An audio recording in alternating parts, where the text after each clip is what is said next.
کہا کہ چچا جان کا ایک واقعہ مجھے یاد آیا کہ چچا جان جب مدینہ طیبہ گئے تو وہاں پر آپ نے یہ دعائیں اور خواہش ظاہر کی کہ جو ہے وہ میں مدینہ طیبہ ہی کے اندر اب سکون اختیار کروں گا، میں واپس ہندوستان نہیں جاتا۔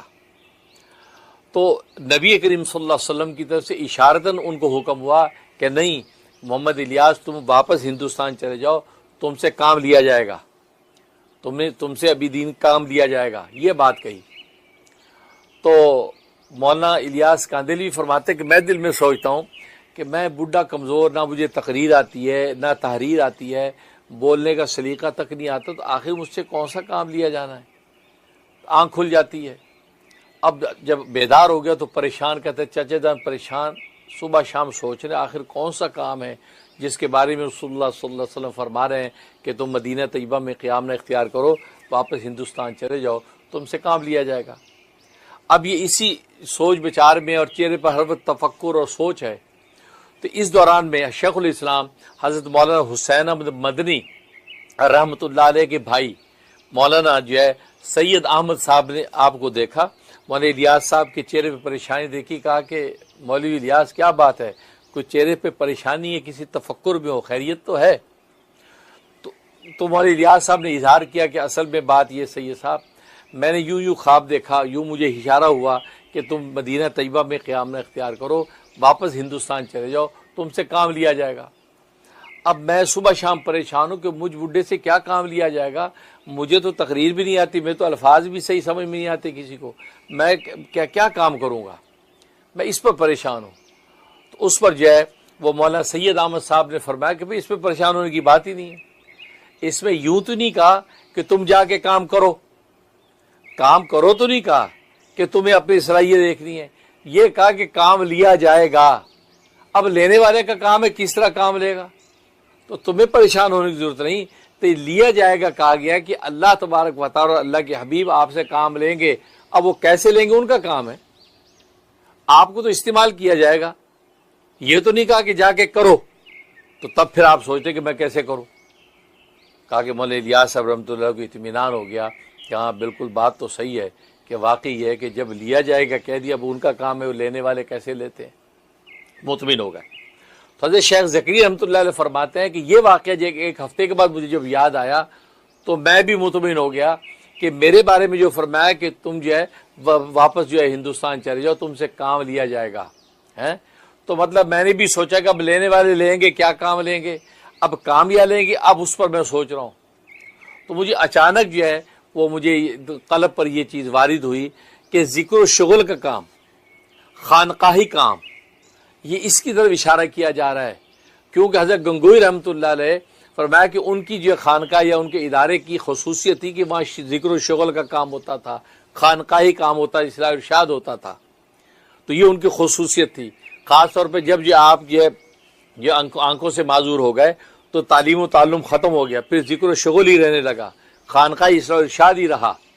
تو فرمایا کہ مجھے لگ رہا کہ یہ اس طرف اشارہ ہے کہ اب علم حدیث کا، علوم ظاہریہ کا کام بہت ہو چکا، اب یہ خانقاہی کام لینے کی اشارہ کیا جا رہا ہے کہ مجھے ذکر و شغل کی طرف جو ہے وہ متوجہ کیا جا رہا ہے، غالباً اس کام کا اشارہ ہے۔ جب یہ بات میرے دل میں آئی تو مجھے سمجھ میں آ گیا کہ اسی کام کا حکم ہے کہ یہ کام میرا لیا جائے گا۔ تو لہٰذا ہندوستان آنے کے بعد پھر میں نے جو ہے وہ خانقاہی کام کے لیے انگلینڈ کا سفر کیا، افریقہ کا سفر کیا، ہندوستان میں پاکستان کا سفر کیا، جگہ جگہ محفل ذکر، مجالس ذکر میں نے منعقد کی، اور واقعی آج تک جو ہے ہندو پاک کے اندر جو ہے بلکہ افریقہ انگلینڈ تک میں جو مجالس ذکر ہوتی ہیں وہ ساری کی حضرت شیخ ذکر رحمۃ اللہ علیہ کی جو وہ مجالس ذکر جو اپنے دور میں شروع کی تھی انہی کا تسلسل ہے، انہی کا تسلسل ہے۔ میں بھی یہاں نیو یارک کے اندر جو مجلس ذکر جو کرتا ہوں یہ اسی ذکر کا تسلسل ہے جو حضرت شیخ کہ جو خلیفہ مجاز، میرے پیر و مرشد، میرے والد نسبتی، حسن الاولیاء، امام الاتقیاء حضرت مولانا محمد یوسف لدھیانوی قدس سرو، جو وہ ذکر و اذکار کرایا کرتے تھے، محفل ذکر کرتے تھے، وہی محفل ذکر میں کراچی میں، اس کے بعد یہاں امریکہ میں آ کر اسی محفل ذکر کو لے کے چل رہا ہوں۔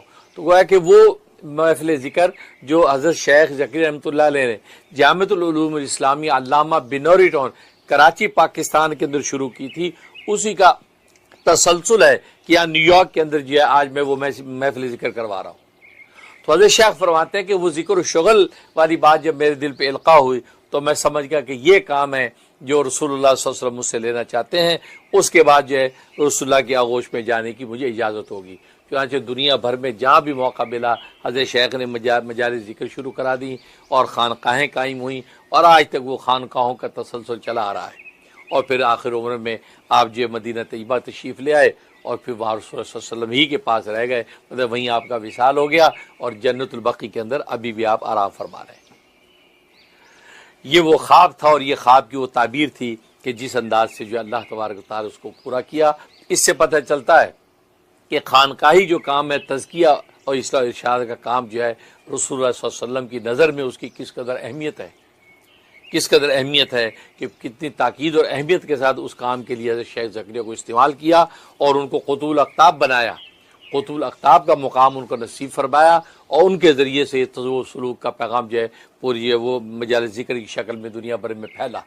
اور اسی کا تسلسل جو ہے آج ہم جیسے طالب علم جو ہے اسی پیغام کو لے کے آگے چل رہے ہیں اور دنیا کے اندر, افریقہ کے اندر, انگلینڈ کے اندر, پاکستان, انڈیا کے اندر جو ہے آج بھی جو اس تسلسل کے نظارے آپ کو نظر آتے ہیں. اللہ سے دعا ہے کہ اللہ تبارک و تعالی اسی طریقے سے ہے وہ اصلاح و تزکیہ اور تعلیم و تعلم کے اس جو ہے وہ نیک کام میں ہمیں جو استعمال فرماتا رہے. اور بات وہی ہے کہ کام لیا جائے گا, بس لے اللہ کام, کیونکہ ہم میں خود بھی کوئی اہلیت نہیں کہ ہم خود کرنے کے قابل ہوں. یہ اسی کی عنایت ہے کہ وہ کام لے رہا ہے. اللہ تعالیٰ اس کو شرف قبول بخشے, آمین یا رب العالمین. تو ناظرین کالز کا سلسلہ شروع کرتے ہیں, دیکھتے ہیں کہ کون پہلے خوش نصیب ہے. جی السلام علیکم حضرت جی, میں مسرت فاطمہ ہوں ٹورانٹو کینیڈا سے. میں آپ کی امیر بات کر رہی ہوں. میں نے آپ کو میسج بھی کیا تھا, میں نے نا بزنس شروع کیا ہے اور اس میں ماشاءاللہ کوشش کی ہے کہ میں آپ کے لیے بھی حصہ رحم ٹی وی کے لیے پرسنٹیج رکھا ہے, وہ میں نے آپ کو میسج میں بتایا تھا. میں اس میں کیا تھا لیکن کافی شروع ہوا تھا. حزب البحر کا بھی میں نے زکوٰۃ ادا کر رہی ہوں, پڑھ رہی ہوں, لیکن ابھی کچھ دنوں پہلے کیونکہ پریشانی تھی, کام بنتا نہیں ہے, کوئی بزنس ہوتا ہے, کوئی مطلب کلائنٹس آتے ہیں پھر وہ بنتا ہی نہیں کام, تو اس لیے میں نے ابھی شروع کیا تھا حزب البحر کا جو آپ نے پہلا حصہ بتایا یا علیو یا عظیموں والا جو اس میں تھا وہ میں نے شروع کیا. تو جیسے ہی شروع کیا میں نے تو پھر میں تھوڑا لیٹ گئی فجر کے بعد, کیونکہ فجر کے بعد مطلب ایسا پڑا تھا جیسے تہجد کے بعد. تو پھر میں نے خواب میں دیکھا کہ ہمارے گھر کا دروازہ جو ہے وہ اپارٹمنٹ میں ہم رہتے ہیں تو چوپٹ کھلا ہوا ہے, تو میں جو ہے پھر اس کو بند کرنے کی کوشش کرتی ہوں تو جو اس کا لاک ہے وہ کھلا ہوا ہے اور وہ بند نہیں ہو رہا. میں کوشش کرتی ہوں لیکن وہ دروازہ بند نہیں ہوتا, دروازہ پورا کھلا ہوا ہے. پھر میرا بیٹا آتا ہے گھر پہ تو میں اس کو, وہ جم وغیرہ سے آتا ہے تو میں اس کو بولتی ہوں کہ دیکھو دروازہ نہیں بند ہو رہا, تو وہ بولتا ہے ہاں امی وہ دروازہ تو ایسے ہی کھلا ہے, وہ شاید خراب ہے. تو پھر وہ دروازہ کھلا ہی رہتا ہے, بند نہیں ہوتا. پھر تھوڑی دیر میں دیکھتی ہوں کہ میری امی اسی دروازے سے السلام علیکم ہے تو پاکستان میں وہ ایسے آ جاتی ہیں اس طرح سے, اور پھر میری آنکھ کھل جاتی ہے. ذرا اس کا مجھے بتا دیں. اور جی ماشاءاللہ ماشاءاللہ, مسرت جو ہے کینیڈا سے کال کر رہی ہیں. اللہ تعالیٰ آپ کو برکت عطا فرمائے اور آپ کی دعائیں ہمارے حق میں قبول فرمائے. ہم بھی دعا کرتے ہیں خاص طور پہ آپ کا بزنس جو ہے دن رات جو ہے وہ خوب گرو کرے اور خوب ظاہری باطنی جو خوشحالیاں آپ کو نصیب ہوں. جیسے آپ نے ایک نیک ارادہ کیا کہ رحم ٹی وی کے اندر جو آپ اس کی ایک پرسنٹیج جو ہے اس دیں گے, تو ماشاءاللہ بہت مبارک نیت ہے. انشاءاللہ اس مبارک نیت کے اثرات ضرور یا نیک ظاہر ہوں گے اور ہم دعا گو ہیں کہ اللہ تبارک و تعالی اس بزنس کو آپ کے لیے آسان فرما دے. اور باقی خواب بہت اچھا ہے. اس کا مطلب ابھی وقتی طور پہ کوئی رکاوٹ اور بندش ہے اس کاروبار کے حوالے سے, آپ کے کام کاج کے حوالے سے, انشاءاللہ قریب وہ بندش اور رکاوٹ دور ہونے والی ہے. جیسے وہ بندش رکاوٹ دور ہو جائے گی تو آپ کو انشاءاللہ فتوحات کے دروازے کھل جائیں گے. ہم بھی دعا گو ہیں کہ اللہ آپ کو کامیاب کرے. آپ ویسے سورہ قریش 71 ٹائم کسی بھی ایک نماز کے بعد سورہ قریش پڑھ لیا کریں, ہر مرتبہ بسم اللہ دہرایا کریں اور سورہ قریش پڑھ کے جو ہے دعا کریں. اولا کی 11 مرتبہ درود ابراہیمی پڑھیں. 90 دن کی نیت سے یہ عمل شروع کر لیں, انشاءاللہ زبردست آپ کو جو ہے کاروبار میں ترقی ہوگی. میں بھی دل سے دعا کرتا ہوں. جی السلام علیکم مفتی صاحب. السلام.